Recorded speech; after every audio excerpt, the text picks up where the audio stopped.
តងភាំងរីប្រសាសោភាប្រពន្ធស្មើបងនួងមានចារិតពីផងដូចអូននឹងបងចិត្តមូលមួយប្រានមួយធ្វើឲ្យប្តីខ្សែមខ្សានប្របងប្តីបានចេះទុករាំងសាមួយទួងលឺពាក្យអ្នកណាគេតែងដៀលថាស្រដីពីប្តីពុំត្រូវអាស្រូវអាប់ប្រៃចេងការគេប្តីបែជាបានសុខទួងបីបើប្តីមានទុកគិតឲ្យបានសុខយកខ្លួនធានាមួយសោតឯមិត្តភក្តិរីមានចារឹកជាបីប្រការមិញគឺដូចកលមិត្តសំឡាញ់មានចិត្តអងអញមិនអោយមានមកបីដូចកលប្អូននឹងបង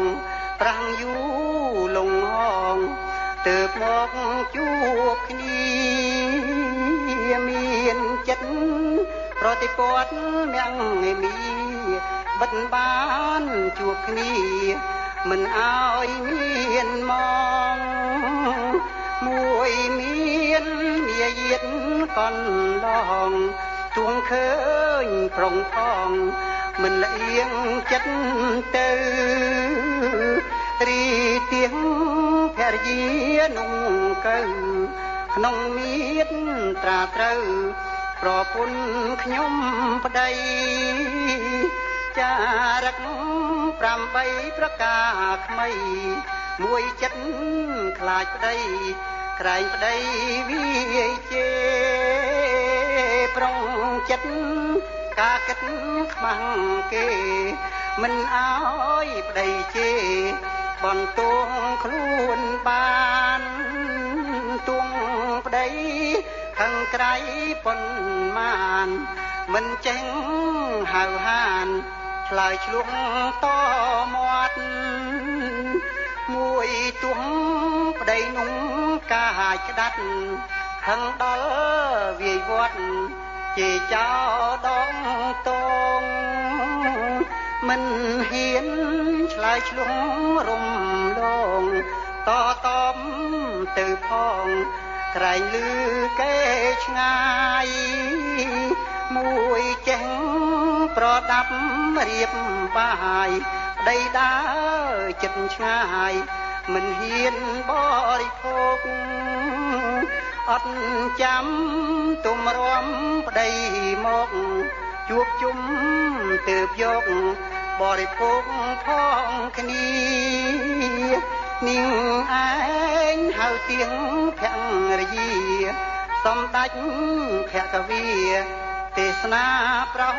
ប្រាប់បើអង្គស្រីណាបានស្ដាប់យកទុកជាច្បាប់ក្នុងប្រាណសពថ្ងៃលុងអង្គអាយុខ្សិនខ្សៃបានទៅ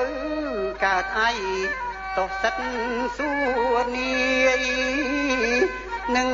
បានសែមសានពុនរីខ្សែសុកសប្បាយនិរទុកភ័យរីឯប្រពន្ធពុំជាពេជ្ជឃាតភរិយាចារឹកមាន4កុំអោយយកទុកក្នុងខ្លួនឲ្យជាងចេញជួនកើតកម្មវេរីមួយចិត្តគុំនិតចងជា